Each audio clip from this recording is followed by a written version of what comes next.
Do you ever wake up in the morning, swing your legs over the side of the bed, and wonder why your joints feel like they've rusted overnight?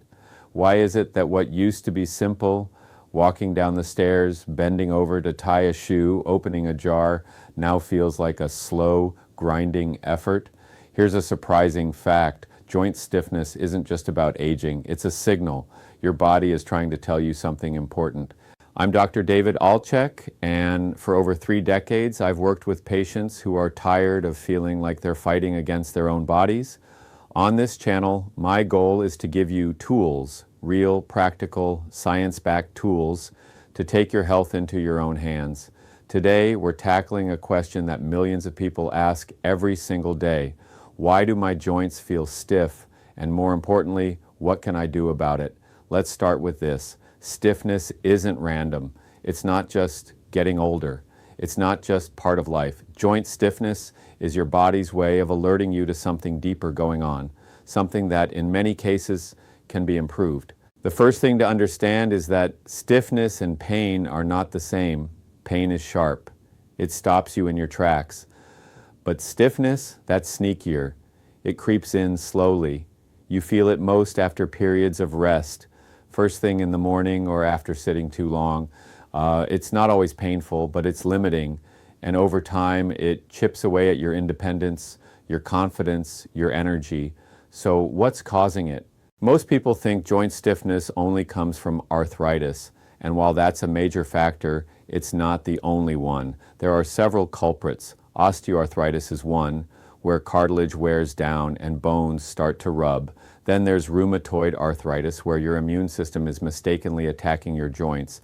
But stiffness can also come from lack of movement, poor circulation, dehydration, and even stress.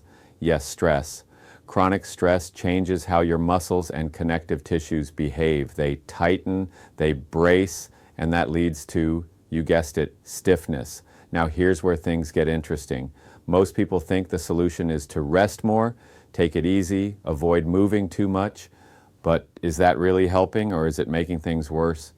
Let's walk through this. Imagine a door hinge. If you don't open and close the door for weeks, what happens? It rusts, it sticks, it creaks. Your joints work the same way. Movement is lubrication. And when you avoid movement because of stiffness, you're creating the very condition you're trying to avoid. It's a vicious cycle. So what should you actually do? Let me tell you a quick story. One of my patients, Mike, a 58-year-old accountant, came to me because he couldn't play golf anymore. His knees were stiff every morning.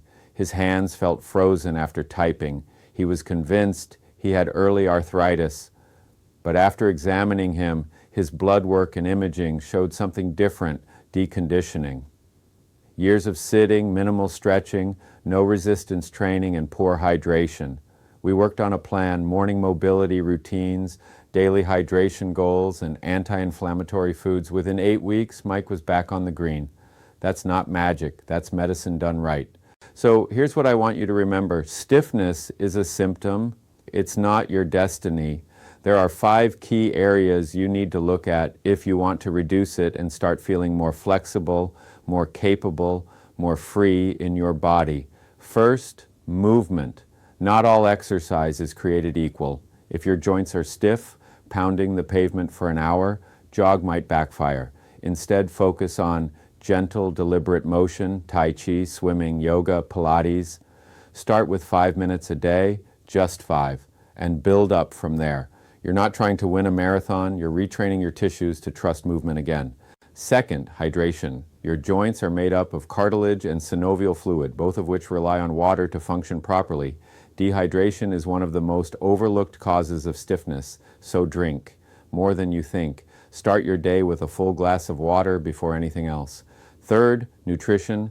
I'm going to be blunt. If you're living on ultra-processed foods, sugar, and excessive salt, your joints are going to feel it. Every bite you take either fuels inflammation or fights it. Choose wisely. Focus on foods rich in antioxidants, omega-3 fatty acids, and vitamins that support collagen and tissue repair. Think salmon, leafy greens, berries, turmeric, olive oil. Fourth, rest, but the right kind. I'm not talking about lying on the couch for hours. I mean restorative sleep. Your body heals when you sleep. Poor sleep equals more inflammation. More inflammation equals more stiffness. Simple as that. If your sleep is broken or insufficient, that must be addressed. And fifth, stress. Chronic stress doesn't just mess with your mind, it messes with your joints. It tightens muscles. It disrupts sleep. It triggers inflammatory pathways. Practices like mindfulness, deep breathing, progressive relaxation, they're not luxuries, they're necessities. So if your joints are stiff, ask yourself, what am I doing daily that could be contributing to this? What am I not doing? Because here's the truth, you are not powerless, you're not stuck, you're not broken. You just need a new plan. And if you're thinking, well, I've had stiffness for years, can I still improve? My answer is absolutely. Your body is incredibly adaptive. With the right inputs, you can create change at any age. I've seen patients in their 70s regain flexibility they thought was gone forever. I've seen people with advanced arthritis reduce their symptoms dramatically just by shifting how they move, how they eat, and how they recover, not perfectly, not overnight, but consistently. So here's my challenge to you. Pick one habit, just one, that supports your joints. Maybe it's a 10-minute walk after dinner. Maybe it's swapping out soda for water. Maybe it's doing 5 stretches before bed. Start there. Do it every day for a week, then build. Because when it comes to stiffness, the solution isn't one big fix. It's 1,000 little ones repeated until your body starts to trust you again. And I want to leave you with this. Your joints are not your enemy. They're not betraying you. They're speaking to you. And when you learn to listen, really listen, you'll realize they've been asking for your help all along. Thanks for watching. If this message spoke to you, check the links in the description for some of my favorite joint-friendly stretches, hydration tips, and anti-inflammatory meal plans. And if you found this video helpful, please consider subscribing. I'd love to be part of your journey to stronger, healthier, more resilient joints. I'm Dr. David Altchek, and remember, just because your joints feel stiff today doesn't mean they have to feel that way tomorrow.